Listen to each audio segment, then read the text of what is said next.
We are really pleased. Welcome to Poetics of Corvallis. We've been going for several years, but for the last 2 years, to this month, we were not here. And it feels so good to be back. And Interzone is, yes. Hey. Interzone has been a strong supporter of us for many years, and we wanted to support them in the intermediate, but we really couldn't find much way other than say, go there and support them. And I'd like to acknowledge we have people here that have helped us through the pandemic, and Dharma is here, and she's helped us a lot over the years. It's good to see her. And let's see, and Orion has been a long time. Calvin is here. I don't think we're going to get him to read tonight, but there's people that have been supporting Poetics for a long time that are here, and some new folks like Kelly Mullins, I hope you're going to be glad to meet, and then Kevin here. Now, Kevin is he's a professor emeritus of biology, right? Biochemistry. Biochemistry. Okay. So, that kind of mind applied to the metaphors of poetry can lead almost anywhere, I would think. Okay. And I noticed his little limericks, and he's been posting. He has his own Facebook page and maybe website, and he just posts these little things.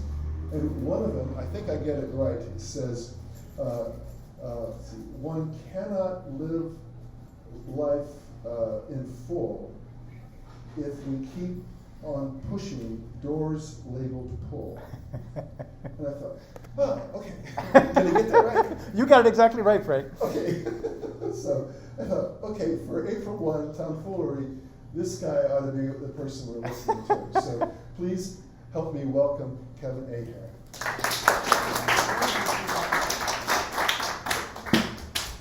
Okay, well, thank you, Frank. I'm very excited to be here, and I'm very honored that you asked me, so I really appreciate that.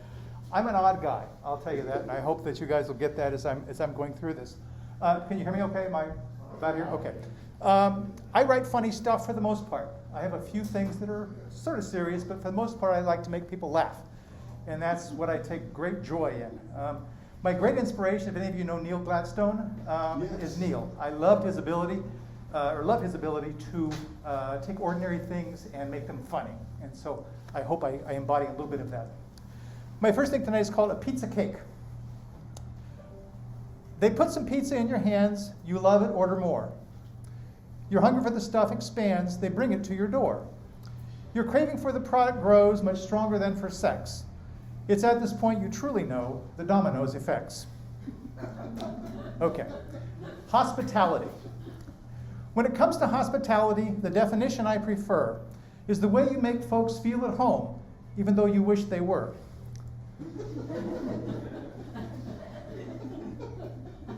Okay. Sisyphus law. This one isn't quite so funny, but it has a good sentiment, I think. When scaling the mountain of success, remember as you seek, a slope has many marbles that are not found on the peak.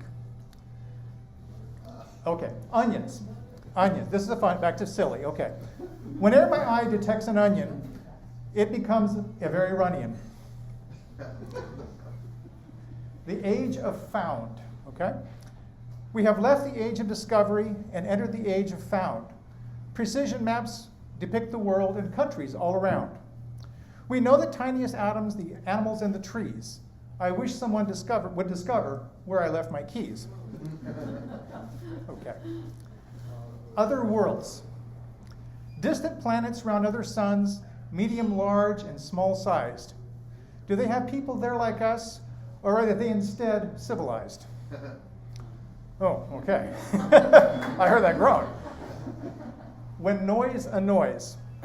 This was published in the Autumn Sky Poetry Daily just recently. A pesky mouse inside the house resides within my wall. It bumps all night when out of sight and rumbles down the hall. I'd like to trap this noisy chap, he's one enormous louse. Yes, I'll be pleased when I have seized that hippopotamouse. Okay, something a little more serious. December. Is anything more beautiful than a chilly wintry day? Snow adorning nature, washing away the gray. The miracle of sunlight and crisp December air. Winter thus reveals her heart. Life is rich. You are there. This one's called I Think. The scariest people on earth today, I can tell you within a blink, are those who don't know anything at all, but clearly think they think.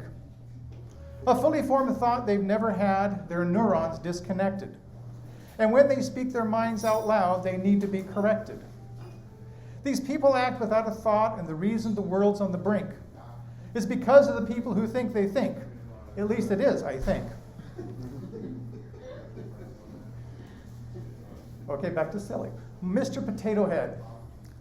Mr. Potato Head got neutered, and it hurt him lots and lots. But we know one thing for sure now. He won't have tater tots. Thank you. The future.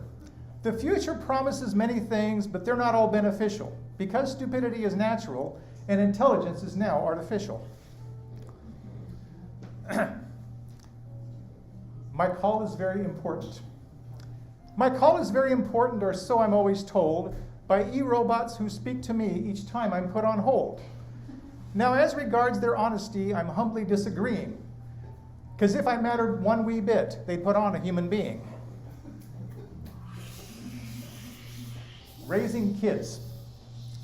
Some say raising kids is a walk in the park. Excuse me for being sarcastic. That's true except for just one part. It's missing the word Jurassic. Frustration. Well, actually, Frank preempted me, but I'll read it anyway. So there's no way you can have a life fulfilling, rich, and full if you persist in pushing doors that are clearly labeled pull. So Frank obviously likes the one of them that I liked. Specialists. A doctor for psoriasis, another for the heart. One works on all the joints that have begun to fall apart. A doctor for the eyesight, and one that works on feet. Another for digesting right the many foods I eat. As I get old, I find the need for specialists increases, primarily to help me with the picking up of pieces. Okay, here's one that's a little more serious. It was actually inspired by a quote from Pope Francis, and it was published in the Trouvaille journal in April. It goes as follows. Rivers do not their own water drink. The sun can't shine on itself, we think. Trees do not eat the fruit that they make, and a flower's beauty is not for its sake. We shine through our actions, the things that we do. Making things better is built into you. I love that thought. Very, very nice thought. Back to silly. I wrote a few prayers for different people. The first is for the big eater. Now I lay me down to sleep. Last night I had too much to eat. If I should not tomorrow wake, it's this god-awful stomachache. The drinker. Now I lay me down, I think, I may have had too much to drink. If I should moan before I wake, please bring me aspirin for heaven's sake. The tired person. Now I lay me on my bed, I'm feeling like the walking dead. If I should snore and moan and squeak, please let me sleep another week. And finally, the tall person. Now I lay me 'tween my sheets, where all is warm except my feets. This wish could not be any stronger. Please buy some sheets a little longer. Okay. A country tune. My self-driving car just drove off from home. Don't know what I'm going to do.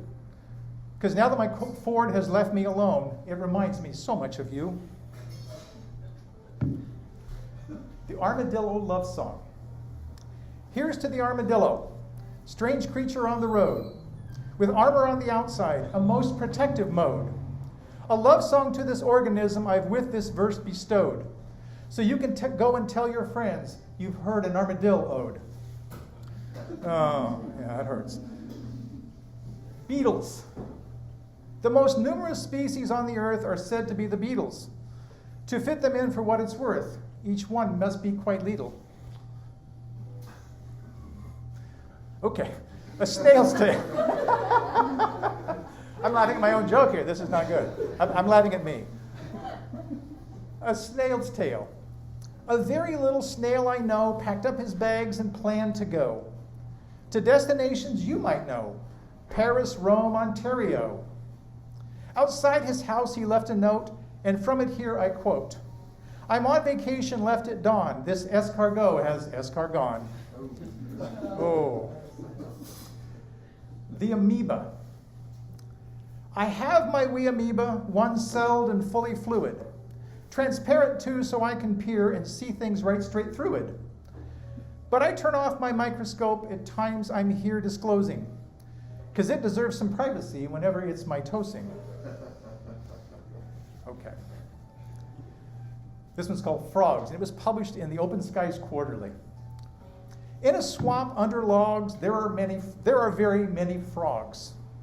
Frogs are green, slimy too, coated with an oozy goo, within which frogs encase their eggs that turn to tadpoles with no legs.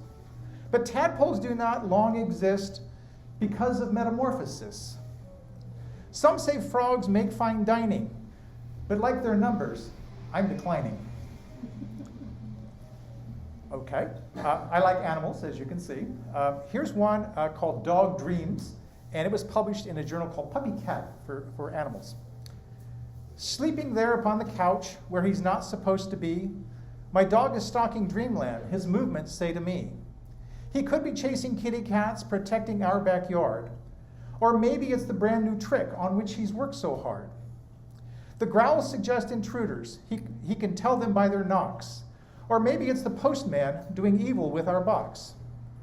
It could be his new fleet collar, meaning he will not get dipped. Or maybe an ID tag in his neck that's getting chipped.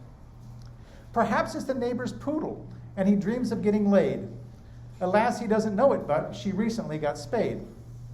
It could be his brand new dog food, keeping him worm-free and trim. But more likely, though, he's laughing that I clean up after him. Okay, bats. A mother bat with little pups teaches them the downside ups. One fact of them that's hard to know is when they drop stuff, which way it will go. This is a tale of two fishies, and it was published in the Autumn Sky Poetry Daily. Just yesterday I had a wish to eat a little tunny fish. This dream of tasty albacore led me to my grocery store. Upon arriving on aisle 3, I found my chicken of the sea. 'Twas then I realized with terror the grievous nature of my error. Beside the Reynolds cooking foil was tunny fish in cans of oil. I'll feed it to my Siamese so I don't plug my arteries. Next time I go to shop, I gotta buy tunny fish in cans of water.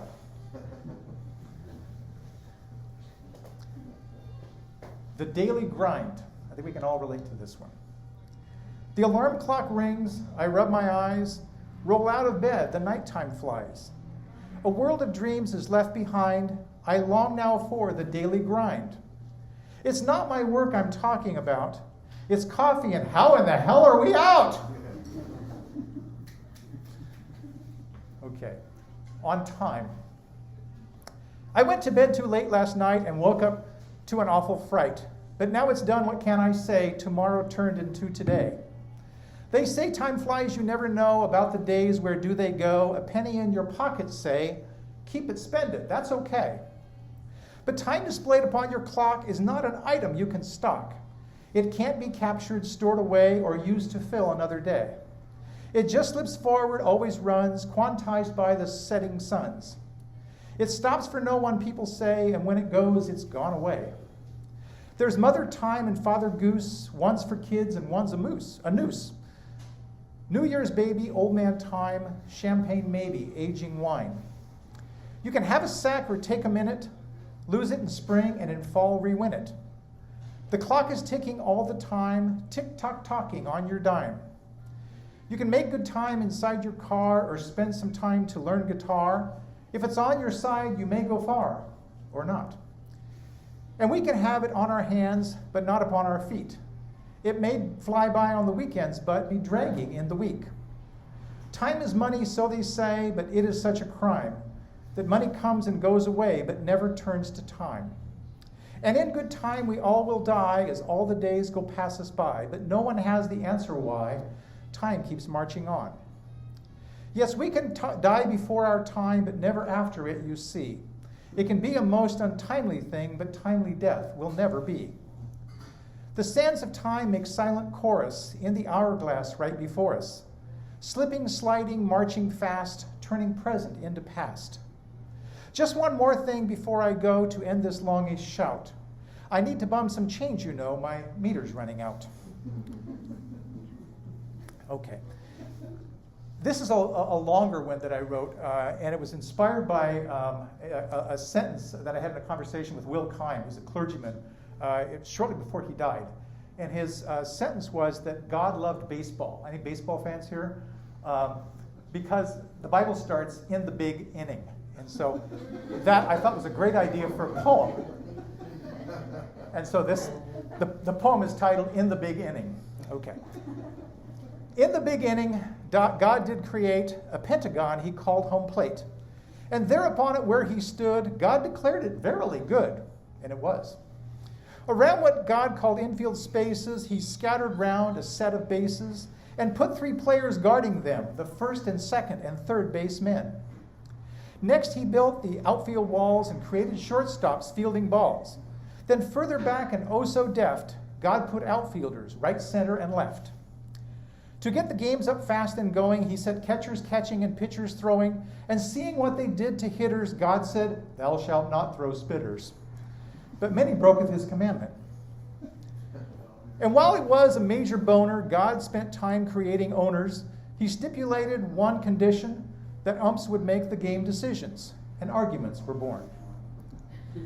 That too was fine for many years, but later God would shift his gears. He didn't like a call one day, and so invented instant replay. The Almighty wasn't all controlling, no punishment for bases stolen. 4 balls did God declare a walk, and hesitation was a balk. Although it made the pitchers groan, he made a fairly small strike zone, and limiting the hitter's clout, God said 3 strikes should be an out, unless the catcher dropped the ball.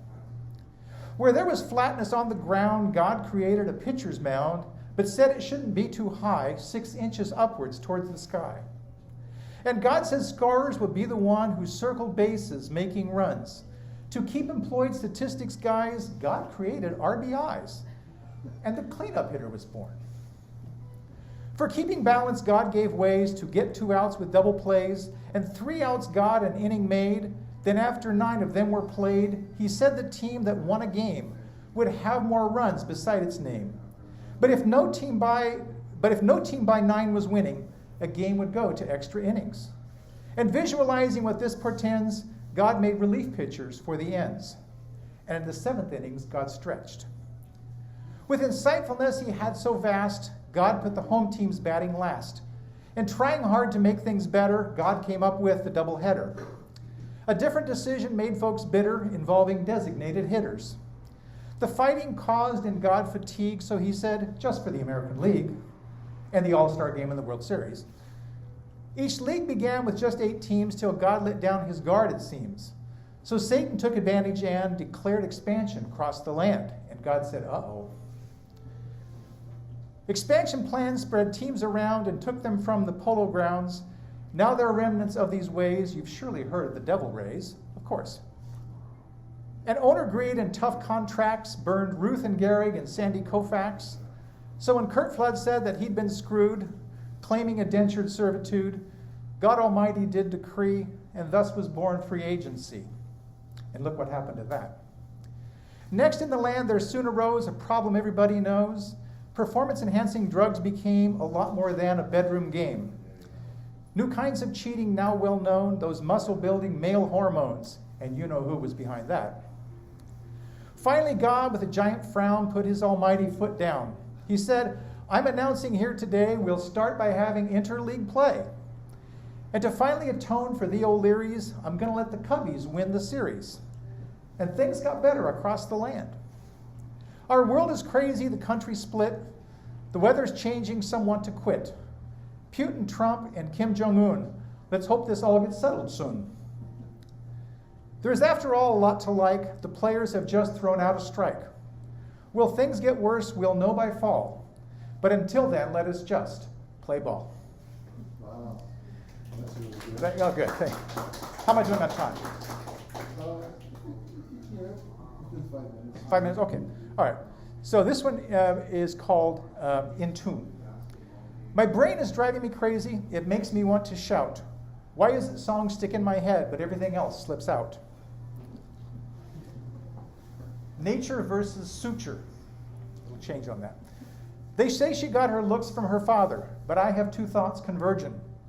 One, it could simply be his genes, or two, he's a plastic surgeon. And here's a song that was directly inspired by Neil Gladstone. It involves the thing on the top of your head. It's called Jonathan Briggs. Jonathan Briggs had nary a care until he saw something that wasn't there. Ooh.